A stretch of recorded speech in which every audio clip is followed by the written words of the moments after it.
You are very welcome to all of you are YouTube channel civil with Aakash. मेरा नाम है अभिषेक बोहरे। अब बताइए भाई, क्या मेरा ऑडियो वीडियो क्लियर है? क्या सब कुछ ऑल क्लियर? चलिए स्टार्ट करते हैं आज का द हिंदू का सेशन। डेट हो चुकी है 19th ऑफ जनवरी 2026।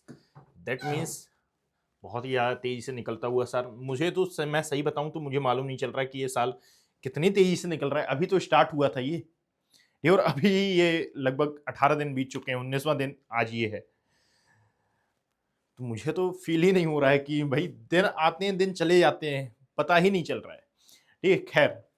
और वैसे ही इतना कुछ हो रहा है हमारे आसपास, इतना कुछ हो रहा है कि समझ पाना मुश्किल है कि किन न्यूज़ को हम कवर करें, यानी कि लोकल न्यूज़ को कवर करें या फिर नेशनल को कवर करें या फिर इंटरनेशनल को कवर करें। ठीक, सब कहीं कुछ ना कुछ हो रहा है। इसमें ये छांटना बहुत ही ज्यादा मुश्किल हो जाता है कि कौन सी न्यूज आपके यूपीएससी के सिनेरियो में कोर इंपॉर्टेंट है। और मुझे तो लगता है कि ये आधा हो रहा है ट्रंप साहब के कारण कि भाई ये जो ट्रंप सैंक्शन लगाए जा रहे हैं, ठीक है, टैरिफ पे टैरिफ लगाए जा रहे हैं, तो इसके कारण और विश्व में उथल पुथल मची हुई है। कल मैं एक्चुअली गोल्ड का प्राइस देख रहा था और सिल्वर का भी मैंने प्राइस देखा।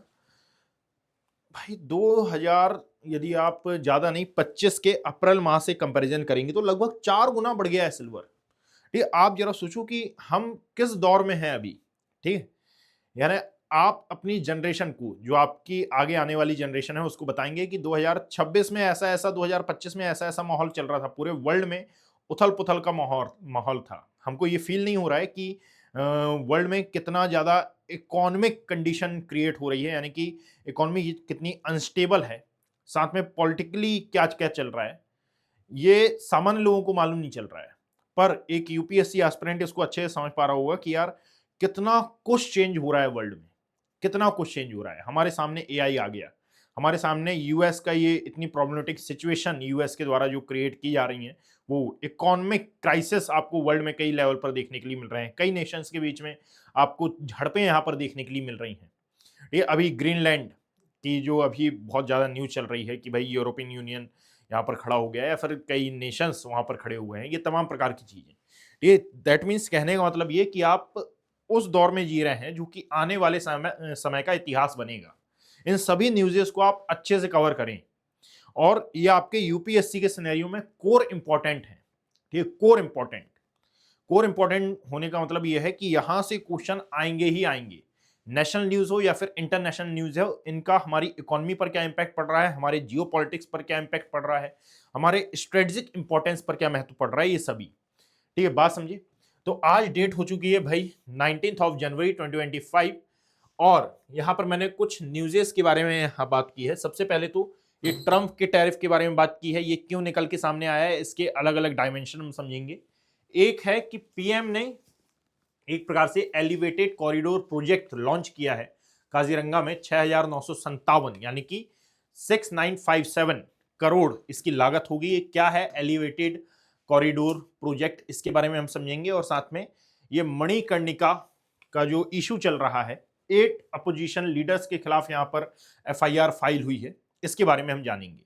ये दो न्यूज़ेस आपके लिए इसलिए इंपॉर्टेंट हो जाती हैं बिकॉज ऑफ कि आप आसाम वाले एरिया में देखते हो हर साल ब्रह्मपुत्र नदी में फ्लड आती है और ब्रह्मपुत्र नदी में आने वाली फ्लड के कारण आप देखेंगे कि बहुत सारी एनवायरमेंटल प्रॉब्लम फेस करना पड़ता है इस काजीरंगा को।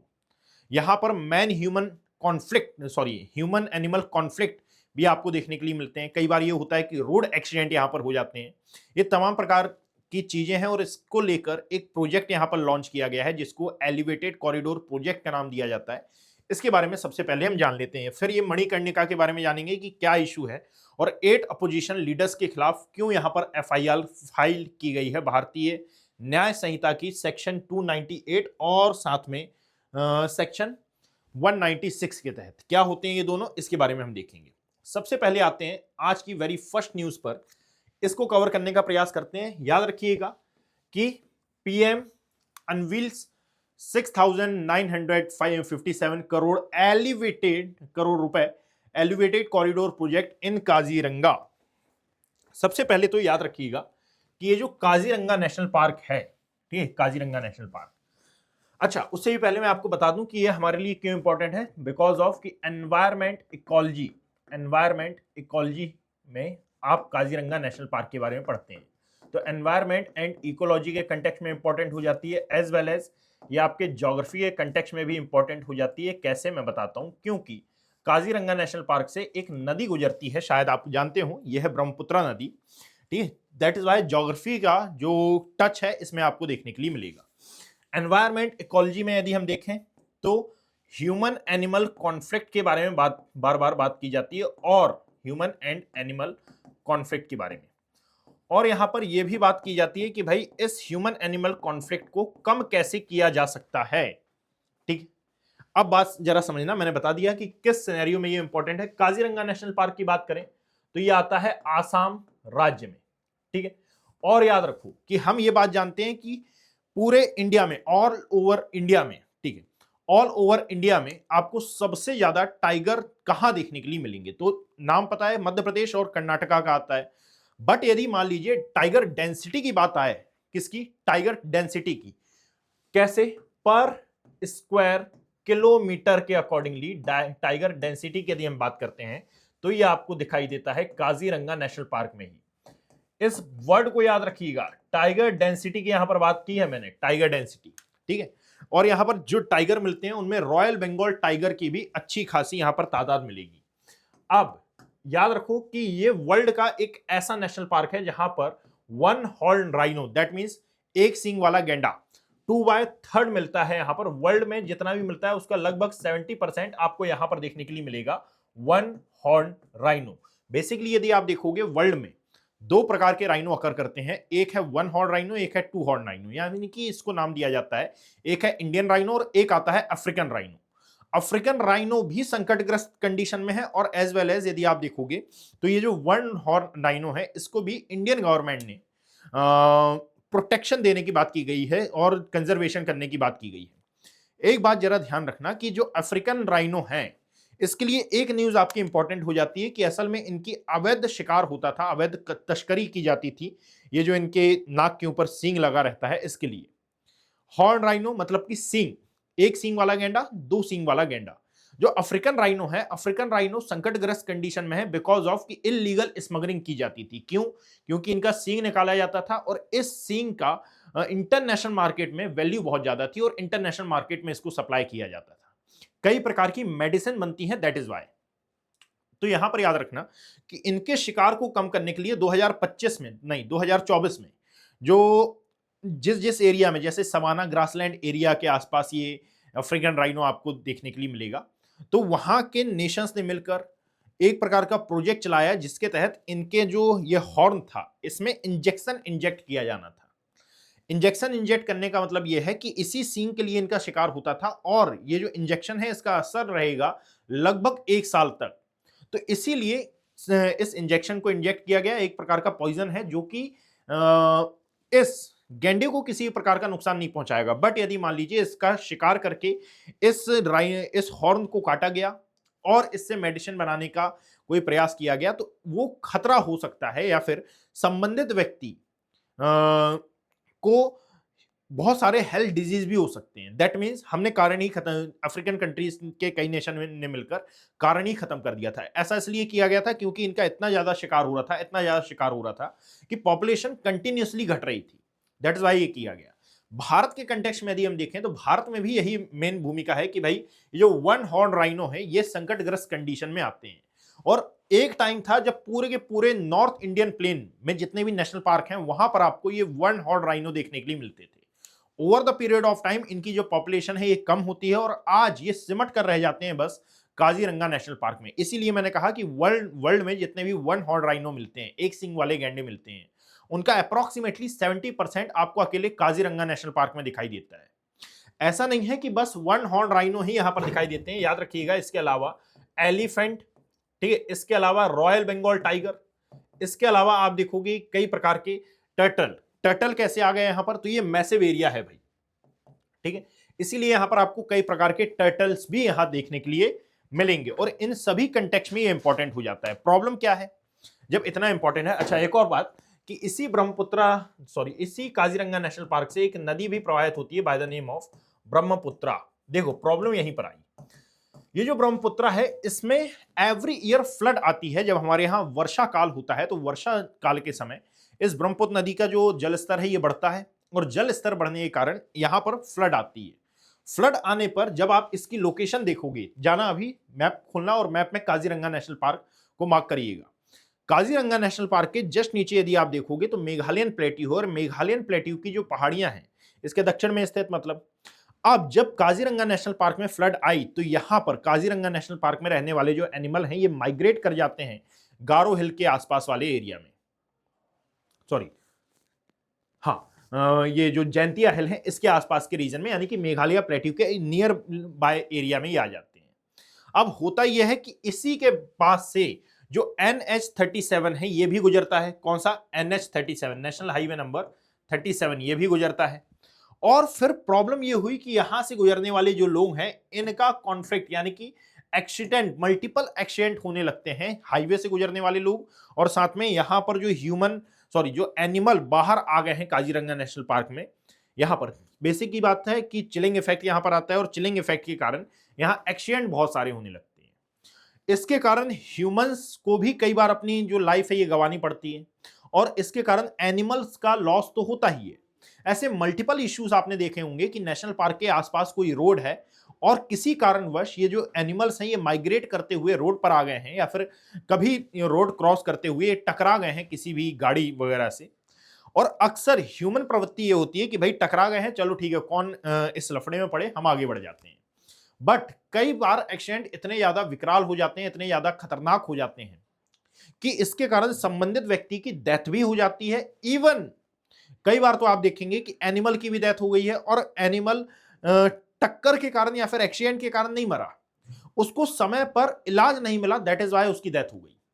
ये सभी प्रकार के जितने भी कॉन्फ्लिक्ट हैं इन सभी को मद्देनजर रखते हुए, ठीक है, पहली बात क्या है, पहली बात फ्लड यहां पर जो आती है उसको मद्देनजर रखते हुए, सेकंड बात कि यहां पर जो एक्सीडेंट होते हैं उनको मद्देनजर रखते हुए और इसके आसपास के एरिया में रहने वाले जो ह्यूमंस हैं उनकी लाइफ को मद्देनजर रखते हुए अब यहां पर किया यह गया कि आसाम गवर्नमेंट ने यूनियन गवर्नमेंट के पास एक बिल भेजा या फिर यूं कहा जाए कि एक प्रस्ताव रखा कि सर यहां से जो सड़क निकली हुई है क्यों ना इसको हम एलिवेटेड कॉरिडोर प्रोजेक्ट के तहत कैसा बना दें, एक ब्रिज के फॉर्म में बना दें। एलिवेटेड कॉरिडोर प्रोजेक्ट का मतलब क्या होता है कि भाई जो सड़क नीचे से जा रही है जिसके कारण एक्चुअली में एक्सीडेंट हो रहे हैं, दैट मीन्स बात समझना कि ये रोड पर एनिमल चलते हैं तो क्यों ना हम यहां पर एक ब्रिज का निर्माण कर दें।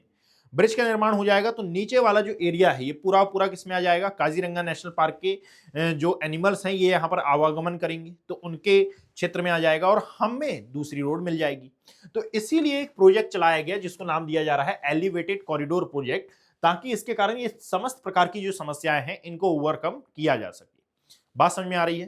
तो याद रखिएगा कि एलिवेटेड कॉरिडोर प्रोजेक्ट क्या है, तो बेसिकली काजीरंगा में ये जो एक्सीडेंट हो रहे हैं जिसके कारण ह्यूमंस की जो डेथ हो रही है, एनिमल किलिंग जो यहाँ पर हो रही है, ठीक है, और कई प्रकार की अदर एक्टिविटीज जो हो रही हैं, इसको ओवरकम किया जा सकता है एलिवेटेड कॉरिडोर प्रोजेक्ट के तहत। इसकी जो लागत है ये 6,957 करोड़ रुपए बताई जा रही है। ये बहुत बड़ी लागत होती है।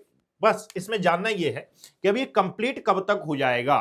तो एक तो ये न्यूज थी, इसमें अभी टोटल मिलाकर बात यही है कि भाई एलिवेटेड कॉरिडोर प्रोजेक्ट काजीरंगा में चलाया जा रहा है, तो क्यों चलाया जा रहा है, इसका उद्देश्य क्या है, ठीक है। तो उद्देश्य यह है कि यहां पर होने वाली जो एनिमल्स और साथ में ह्यूमन के बीच में जो इंसिडेंट घटित हो जाते हैं इसको कम करना और इवन इनको सुरक्षित, जो बायोडाइवर्सिटी है, जो वाइल्ड लाइफ है, इसको सुरक्षित करना इसका मेन उद्देश्य है। बात समझिए? तो ये है हमारी पहली न्यूज। इसके बारे में आप याद रखिएगा, आप इसको अपने एटलस में लिखना है, एटलस में लिखो, या फिर यहां पर भी आपने नोट्स में काजीरंगा नेशनल पार्क के बारे में जिक्र किया होगा, वहां पर स्टार मार्क कर लेना। ये एग्जाम पॉइंट ऑफ व्यू के अकॉर्डिंगली इंपॉर्टेंट है। किस एग्जाम पॉइंट ऑफ व्यू के अकॉर्डिंगली? तो प्रिलिमिनरी के अकॉर्डिंगली इंपॉर्टेंट है। और यदि मेंस एग्जाम में इससे क्वेश्चन आता है, एक तो आएगा नहीं बिकॉज ऑफ कि बहुत सिंपल सा ये टॉपिक है, काजीरंगा नेशनल पार्क अकेले एक पर्टिकुलर नेशनल पार्क के बारे में क्वेश्चन नहीं पूछता, बट यदि फिर भी आ जाए तो आप याद रखिएगा preliminary exam point of view से आपका एलिवेटेड कॉरिडोर प्रोजेक्ट बहुत ही ज्यादा इंपॉर्टेंट हो जाता है। बात समझ में आई? पेज नंबर 4 से भी इसका इंटरलिंकिंग है, वो बस मैंने यहाँ पर लिख दिया बिकॉज ऑफ कि यहाँ पर जो हिमंता बिस्वा हैं आसाम के सीएम, उनका क्या कहना है, फिर नरेंद्र मोदी सर का क्या कहना है। नरेंद्र मोदी सर ने यानी कि बीजेपी ने, हम बीजेपी इस्तेमाल करते हैं, बीजेपी ने कांग्रेस पर एलिगेशन लगाए हैं, कांग्रेस ने अपना बचाव किया। ये सब न्यूज इंपॉर्टेंट नहीं है, जो न्यूज इंपॉर्टेंट है वो मैंने आपको बता दिया, बात समझिए। अच्छा, एक और बात आप याद रखिएगा कि यहां पर ना राइनो के अलावा, अच्छा मैंने बता दिया है ना, राइनो के अलावा और कौन कौन से एनिमल्स आपको यहां पर देखने के लिए मिलते हैं। चलिए अब हम आगे बढ़ते हैं। आगे बढ़ेंगे तो देखो भाई, मणिकर्णिका घाट, ठीक, जो इसके आसपास के एरिया से होंगे, आप सभी जानते होंगे मणिकर्णिका घाट के बारे में, यूपी में आता है। ठीक, जितने भी यूपी के मेरे स्टूडेंट हैं, जितने भी भाई बहन हैं, जितने भी दोस्त हैं, उन सभी ने इसका नाम अवश्य सुना होगा। ठीक है, यदि हिंदू रिचुअल्स की हम बात करें तो ये जो मणिकर्णिका घाट है, ये रिलीजियस तौर पर बहुत ही ज्यादा इंपॉर्टेंट हो जाता है। क्यों इंपॉर्टेंट है? बेसिकली गवर्नेंस के सिनेरियो में ये इंपॉर्टेंट हो जाती है न्यूज, गवर्नेंस, ठीक, जहां पर पॉलिसीज का इंप्लीमेंटेशन कैसे होता है इसके बारे में आप पढ़ते हैं, वहां पर आप इसका इंप्लीमेंटेशन कर सकते हैं। सबसे पहले हम मणिकर्णिका के बारे में जान लेते हैं। देखिएगा भाई, हिंदू रिचुअल से संबंधित न्यूज है। कैसे हिंदू रिचुअल से संबंधित ये न्यूज है? जरा ध्यान से मेरी बात समझने की कोशिश करिएगा कि हिंदू रिचुअल्स में बहुत सारे अनुष्ठान बताए जाते हैं। उनमें से एक होता है कि मरणोपरांत जो हमारी देह है उसको जलाया जाना, ताकि जो आत्मा की मुक्ति है ये मिल सके, आत्मा की मुक्ति हो सके और हमको मोक्ष प्राप्त हो सके। ये जो मोक्ष प्राप्ति की हम बात करते हैं ना, तो मणिकर्णिका घाट के बारे में ये बात कही जाती है कि यदि डेड बॉडी को लाकर, देह को लाकर यहां पर जलाया जाता है, वहां पर अग्नि को समर्पित किया जाता है, तो यहां मोक्ष की प्राप्ति होती है। ठीक, और ये बात रिचुअल्स है, तो रिचुअल्स को गलत नहीं बोल सकते हैं। बट याद रखिएगा, कई बार ये हो जाता है, मणिकर्णिका घाट की कई बार आपने वीडियोस देखी होंगी जहां पर हमारी देह को या फिर डेड बॉडीज को वो सम्मान नहीं दिया जाता जो कि एक्चुअली में मिलना चाहिए। बहुत ही ज्यादा क्राउडेड एरिया है, एक समय पर बहुत सारी बॉडीज आती हैं, उनको जलाना, फिर उनका रख रखाव करना, ये बहुत बड़ी यानी एक समस्या बन जाती है। इस समस्या को दूर करने के लिए फिर जो गवर्नमेंट है ये आती है सामने और बोलती है कि भाई इसका जीर्णोद्धार करा जाना चाहिए, या फिर इसको अगेन हम क्या करें, बसाएं, जो जिससे यहाँ पर जो क्राउड है इसको कंट्रोल किया जा सके। ठीक है, जिससे यहाँ पर जितनी भी प्रॉब्लम्स क्रिएट हो रही हैं उनको आप अच्छे से हैंडल कर सकें, इसके लिए इसका जीर्णोद्धार किया जाए। अब होता यह है कि जीर्णोद्धार के दौरान कई बार कई ऐसी एक्टिविटीज भी हो जाती हैं जो कि नहीं होनी चाहिए। हुआ यही कि ऐसे कई वीडियो सोशल मीडिया पर वायरल होते हैं जिसमें यह बताया जाता है कि भाई ये कहां पर वायरल हो रहे हैं, ये सोशल मीडिया पर वायरल होते हैं कि भाई ये जो मणिकर्णिका घाट का या फिर मणिकर्णिका का जो जीर्णोद्धार हो रहा है, तो इसमें कई हिस्टोरिकल जो हमारे लिए चीजें इंपॉर्टेंट थी इनको भी नुकसान पहुंचाया जा रहा है। ठीक है, जैसे कई मूर्तियां हैं, कई मंदिर हैं, मंदिर मूर्तियों को डिस्ट्रॉय किया जा रहा है, मूर्तियों को डिस्ट्रॉय किया जा रहा है ना, ये तमाम प्रकार की चीजें यहां पर निकल के आती हैं। और फिर बोला जाता है कि भाई ये सम्मान क्यों नहीं दिया जा रहा है इन तमाम प्रकार की चीजों को। ठीक है, तो सबसे पहले तो याद रखना, मणिकर्णिका घाट आता कहां पर है, किस लोकेशन पर है? वाराणसी। ठीक है, वाराणसी में ये आता है, वाराणसी। तो यहां पर बस इस लोकेशन को याद रखिएगा। तो यहां बात ये आती है कि ये जो हिस्टोरिकल प्लेसेस थी, हिस्टोरिकल जो मूर्तियां थी, इनका सम्मान नहीं किया जा रहा है, यानी कि एंशिएंट टेम्पल्स को यहां पर तोड़ा जा रहा है, तो हिस्टोरिक स्ट्रक्चर्स थी इनको नष्ट किया जा रहा है। इवन साथ में जो स्टैच्यू ऑफ अहिल्याबाई होलकर था, इसको भी बहुत हद तक नुकसान पहुंचाया गया है। अब ये स्टैच्यू ऑफ अहिल्याबाई होलकर की क्यों बात की जा रही है? बिकॉज ऑफ कि अहिल्याबाई होलकर के बारे में आपने हिस्ट्री में पढ़ा होगा कि ये इंडियन हिस्ट्री के अकॉर्डिंगली एक बहुत ही ज्यादा प्रसिद्ध महिला थी, प्रसिद्ध महिला रूलर में इनको काउंट किया जाता है। अहिल्याबाई होलकर, यूपी एमपी में आप इनका नाम बहुत ज्यादा सुनते हैं। ठीक है, तो यहां पर इनका भी स्टैच्यू जो था इसको डिस्ट्रॉय किया गया, और फिर ऐसा मुद्दा उठाई, ये मुद्दा बना, और मुद्दा बनने पर अब हुआ ये कि जिन लोगों ने इसकी आवाज उठाई थी उनको, उनके खिलाफ यहां पर एफआईआर दर्ज हुई। तो सर आप तो ऐसा बोल रहे हो जैसे आप इन्हीं की साइड हो। नहीं, मैं ये बताना चाह रहा हूं कि ये मुद्दा बना, उसके बाद जो सीएम योगी हैं उन्होंने ये बात कही कि भाई ये एआई जनरेटेड वीडियो है और इनके द्वारा जो जनता है इसको मिसलीड किया जा रहा है, मिसगाइड किया जा रहा है, और साथ में ऐसा कोई भी हिस्टोरिकल प्लेसेस को डिस्ट्रॉय नहीं किया गया है। जो वीडियोस हैं ये एआई जनरेटेड है और मिस इन्फॉर्मेशन यहां पर फैलाई जा रही है।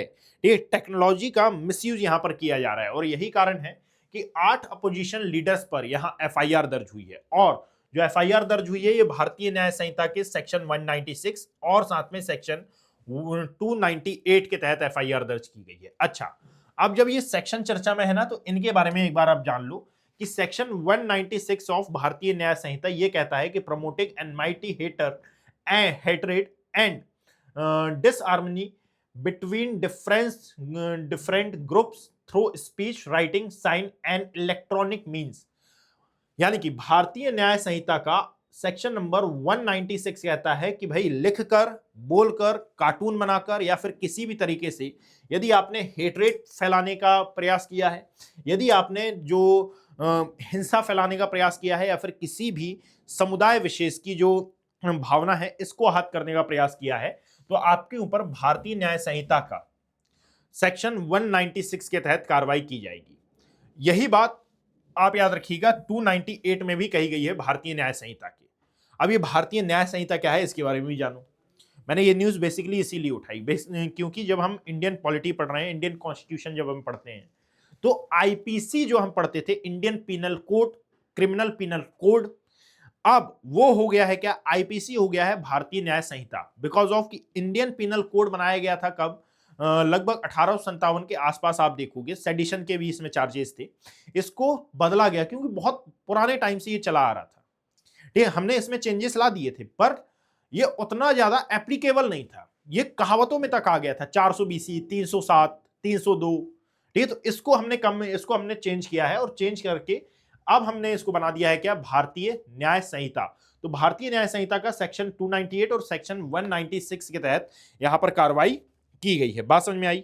अब यहां पर याद रखो कि मेन मुद्दा यहां पर डेवलपमेंट वर्सेस जो हेरिटेज कंजर्वेशन का है ये निकल के आता है, एआई जनरेटेड मिस इंफॉर्मेशन का यहां पर जो मुद्दा है ये निकल के आता है। और ये सभी के सभी जो टॉपिक हैं ये आपके यूपीएससी पॉइंट ऑफ व्यू से बहुत ही ज्यादा इंपॉर्टेंट हो जाते हैं, GS paper 1 as well as GS paper 2 के सिनेरियो में। जीएस पेपर 1 के हिसाब से मैंने इसलिए यहां पर ऐड कर दिया because of this is a very important topic of Indian heritage. Indian heritage बात समझ में आई। हाँ बिल्कुल सही है कि जो हमारा काजीरंगा नेशनल पार्क है, अभी जो हमने न्यूज कवर की, काजीरंगा नेशनल पार्क यूनेस्को की वर्ल्ड हेरिटेज साइट में भी शामिल है।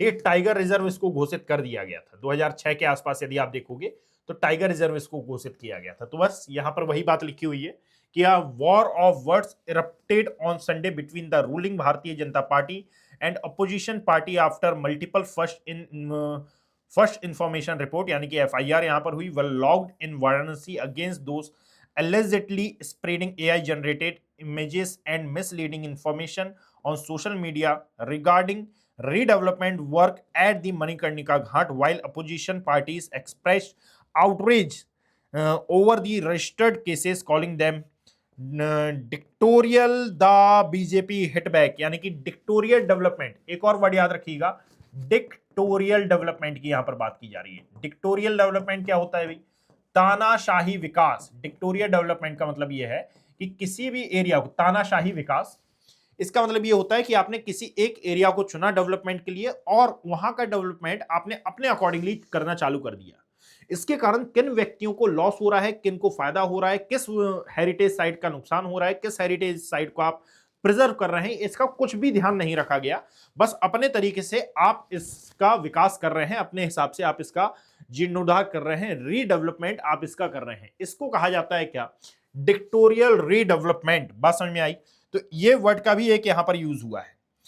तो अलाइंग a calculated attempt to circulate false claims amid the government resignation push। ठीक है, बात समझे। ये जितनी बातें मैंने बताई हैं यहां पर लिखी हुई हैं।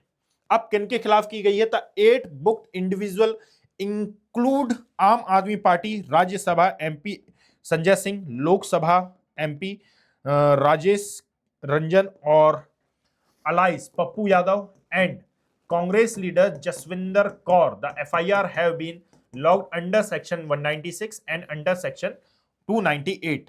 ठीक, रिएक्टिंग टू द एफआईआर। ठीक है, बाकी अहिल्याबाई होलकर के बारे में भी यहां पर जिक्र आया है, उन सभी के बारे में आपको याद रखना है। अच्छा, एक बात यदि मैं आपसे पूछूं, ये बताया गया है डिक्टोरियल एटीट्यूड के बारे में।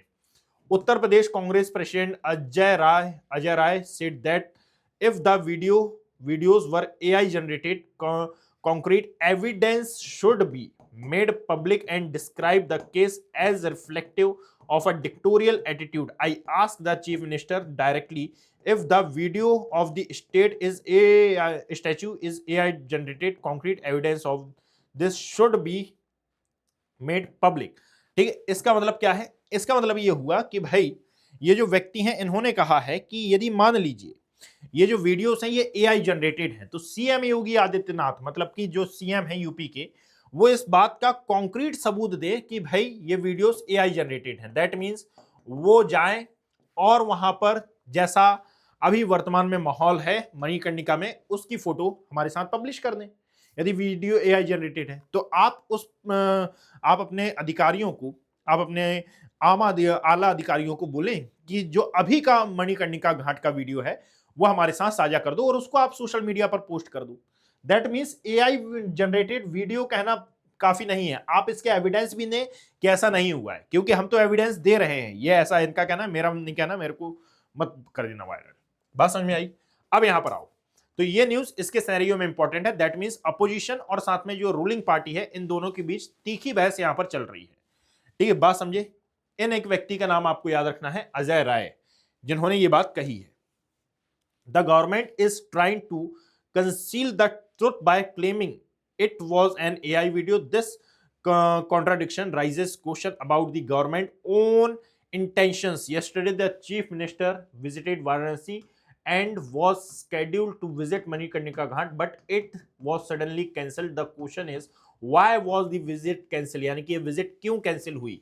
ये भी तो एक क्वेश्चन है। Was it to prevent the truth from coming out? Congress makes it clear that any tampering with the faith, culture and heritage of Kashi will not be tolerated. The voice of truth cannot be suppressed, Mr. Rai said. ठीक है, पूरा मुद्दा I think आप समझ गए होंगे। But obvious सी बात है कि ऐसे मुद्दे कहां से उठना चालू होते हैं? एक्स नामक एक वेबसाइट से ये पूरे मुद्दे उठना चालू होते हैं। अब देखना कि पेज नंबर वन में एक न्यूज थी जो मैंने बताया था कि आगे भी इसका इंटरकनेक्शन आपको देखने के लिए मिलेगा। क्या है ये न्यूज?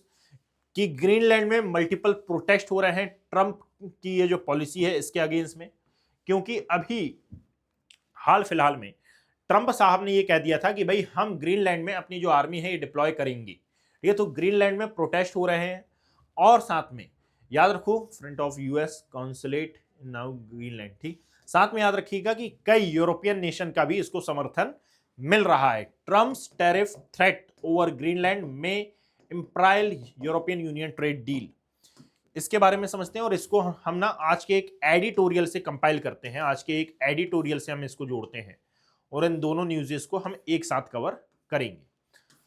ठीक,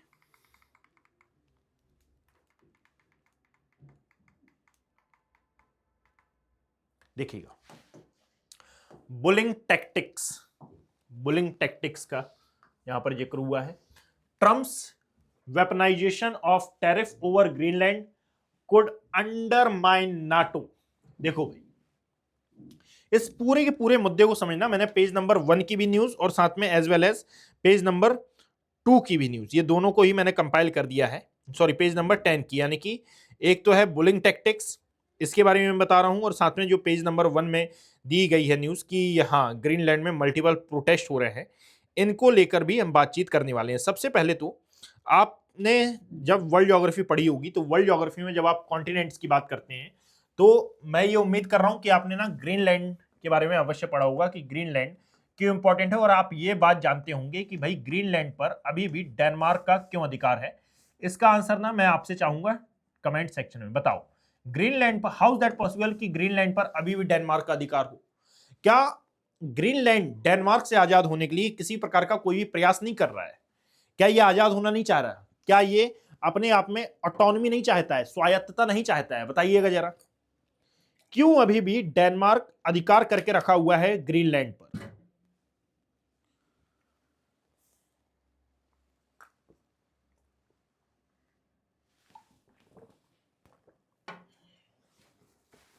देखो, हाँ, देखिएगा कि एक्चुअली में यदि आप ग्रीनलैंड की बात करोगे तो ग्रीनलैंड क्यों इंपॉर्टेंट है इसके बारे में तो जरा पहले आप समझ लो। ग्रीनलैंड याद रखिएगा कि वर्ल्ड का सबसे लार्जेस्ट आइलैंड में काउंट किया जाता है, वर्ल्ड का सबसे लार्जेस्ट आइलैंड है ये, ठीक है। ये एक प्रकार से डेनमार्क का ऑटोनमस ऑटोनमस यानी कि स्वायत्त शासी राज्य है, ऑटोनमस स्टेट है। ऑटोनमस स्टेट का मतलब क्या होता है कि भाई नाम आता है डेनमार्क का, Greenland under the control of Denmark, but यहां की खुद की गवर्नमेंट भी है, ये अपनी खुद की गवर्नमेंट डिप्लॉय करता है। बस जो सुरक्षा से संबंधित मुद्दे हैं, ठीक है, सेफ्टी कंसर्न या फिर यूं कहा जाए कि सिक्योरिटी, सेफ्टी एंड सिक्योरिटी संबंधित जो मुद्दे हैं इसके कौन संभालता है, डेनमार्क। इसके बारे में याद रखना, ठीक है। यानी कि ये अपनी अपनी नीति बनाएगा, उनका इंप्लीमेंटेशन करेगा, सब कुछ करेगा, पर ये अंडर द कंट्रोल कहलाएगा किसके, डेनमार्क की। ये सिंपल सी बात है। जो ग्रीनलैंड है ये क्यों इंपॉर्टेंट इतना ज्यादा हो जाता है कि डोनाल्ड ट्रंप ने वर्ष 2019 में भी ये स्टेटमेंट दिया था कि भाई हम इस ग्रीनलैंड को खरीदेंगे। पूछा नहीं था, बताया था कि हम ग्रीनलैंड को खरीदेंगे। 2019 में भी यदि आप देखोगे तो डेनमार्क ने इसके लिए मना कर दिया था कि नहीं भाई, ये जो ग्रीनलैंड है ये बिकाऊ नहीं है, यानी कि नॉट फॉर सेल, ये बिकाऊ नहीं है। अब इसको लेकर अब जब खरीदने की बात असफल रही, खरीदने के बाद असफल होने के बाद फिर उन्होंने दूसरी टेक्निक अपनाई, और ये दूसरा जो टेक्निक है ये कहता है कि भाई किसी भी क्षेत्र को कब्जा कर लो, ये इसको कब्जा लो, ऑक्यूपाई कर लो, एक्वायर कर लो। बात समझिए, यानी कि खरीदने का विकल्प गया, खरीदने का विकल्प गया, तो अब यूएस दूसरी टेक्निक अपना रहा है कि जबरदस्ती वहां पर ले लो, सैन्य शासन वहां पर लो, यानी कि अपनी सेना उतारो, सेना उतारने के बाद इसको ऑक्यूपाई कर लो। क्यों ये ऐसा कर रहा है और ग्रीनलैंड के पीछे इतना क्यों पड़ा हुआ है भाई? बिकॉज ऑफ कि यदि आप देखोगे तो Greenland strategic point of view से बहुत ही ज्यादा इंपॉर्टेंट लोकेशन पर है। स्ट्रेटेजिक पॉइंट ऑफ व्यू मतलब कि यदि आप ग्रीनलैंड को देखो तो ग्रीनलैंड के नॉर्थ में, ग्रीनलैंड के नॉर्दर्न पार्ट में, नॉर्थ पार्ट में आपको दिखाई देता है आर्कटिक ओशन, और Arctic ocean very important element for strategic location, because of कि जब आप यहां पर खड़े होते हैं, कहां, ग्रीनलैंड पर, तो आप चाइना पर भी कंट्रोल बना सकते हैं, ठीक है। एज वेल एज यदि मान लीजिए आने वाले समय में रशिया के साथ किसी प्रकार का डिस्प्यूट होता है और रशियन मिसाइल यदि यूएसए में डिप्लॉय की जाती हैं या फिर मारी जाती हैं, तो इनको ग्रीनलैंड पर खड़े होकर डिस्ट्रॉय किया जा सकता है। मतलब कि जो दो मेजर प्रॉब्लम है यूएस के सामने, एक है चाइना और एक है रशिया, इन दोनों को टैकल कर सकता है यदि ग्रीनलैंड आ जाए किसके पास, यूएसए के पास। दैट इज वाई ये यूएसए पीछे पड़ा हुआ है। दूसरी बात है कि आज के समय में यदि आप वर्ल्ड पॉलिटिक्स में देखेंगे, ठीक है, वर्ल्ड पॉलिटिक्स में तो किसको लेकर ज्यादा लड़ाई चलती रहती है, वो है रेयर अर्थ एलिमेंट, ठीक है। और रेयर अर्थ एलिमेंट का भंडार माना जाता है क्या, ग्रीनलैंड। ग्रीनलैंड वैसे तो पूरा पूरा स्नो कवर्ड है, यानी कि नाम है इसका ग्रीनलैंड, बट पूरा स्नो कवर्ड एरिया आता है क्योंकि यहां पर ग्रीन जैसा है नहीं कुछ। 70 to 80% ऑफ एरिया पूरा पूरा ये बर्फ से ढका हुआ है, but due to climate change और ग्लोबल वार्मिंग ये जो बर्फ है ये मेल्ट हो रही है, पिघल रही है। जब ये मेल्ट हो रही है तो नीचे अब जो रेयर अर्थ एलिमेंट है इनकी जो माइनिंग है ये बहुत ज्यादा इजी हो सकती है। तो मल्टीपल रीजन है जिसके कारण ये जो यूएसए है ये ग्रीनलैंड के पीछे पड़ा हुआ है कि भाई एक तो स्ट्रेटेजिक लोकेशन के अकॉर्डिंगली बहुत ही ज्यादा इंपॉर्टेंट है, सेकंड बात है कि रेयर अर्थ एलिमेंट का भंडार है, और रेयर अर्थ एलिमेंट की जो माइनिंग है ये अब वर्तमान में और भी ज्यादा इजी हो सकती है बिकॉज ऑफ कि यहां पर जमी हुई जो बर्फ है वो naturally due to global warming and climate change ये पिघल रही है। इसको लेकर वर्ष 2019 में सेल करने की यानी खरीदने की बात की गई थी, बट डेनमार्क ने मना कर दिया था। दैट इज वाई अब ग्रीनलैंड ने, सॉरी, अब यूएसए ने दूसरा रास्ता अपनाया है। अब इसके लिए क्या किया है यूएस ने अपनी पूरी पूरी आर्मी फोर्सेस को कहा कि जाओ भाई ग्रीनलैंड को कब्जाओ। बट ऐसा थोड़ी है कि आप किसी के घर में घुसें और उस घर को, यानी कि मेरे घर में कोई आए और बोले कि आज से आपका घर मेरा हो गया, मैं उसका विरोध करूंगा ना, बट ऑब्वियस सी बात है। तो ये वही बात है कि भाई यूएस ग्रीनलैंड में घुसता है और बोलता है कि नहीं अब मैं यहां पर कंट्रोल करूंगा, तो इसका विरोध तो हुआ ही। तो पेज नंबर 1 में बताया गया है कि विरोध क्यों हुआ, बिकॉज ऑफ कि यूएस इलीगली आ गया और यूएस अब कंट्रोल करना चाहता है किसको, ग्रीनलैंड को। तो ग्रीनलैंड क्यों इंपॉर्टेंट है इसके लिए मैंने आपको बता दिया कि ये डेनमार्क का कैसे हिस्सा है इसके बारे में मैंने आपको बता दिया, और साथ में ये ऑटोनोमस स्टेट क्या होता है इसके बारे में बताया। अब ट्रंप ने जब ये अपनी आर्मी से यहाँ पर भेजी तो मल्टीपल ऐसे यूरोपियन स्टेट हैं, सॉरी यूरोपियन नेशन है जिसने इसका विरोध किया। अब इसमें आता है डेनमार्क भी आता है, जर्मनी भी आता है, फ्रांस भी आता है, यूनाइटेड किंगडम भी आता है। याद रखना कि जर्मनी जर्मनी का आना बहुत ही ज्यादा इंपॉर्टेंट हो जाता है, क्योंकि जर्मनी किसी भी मुद्दे में एक तो कूदता नहीं है, पर कूदता है तो फिर इसकी इंपॉर्टेंस बहुत ज्यादा बढ़ जाती है।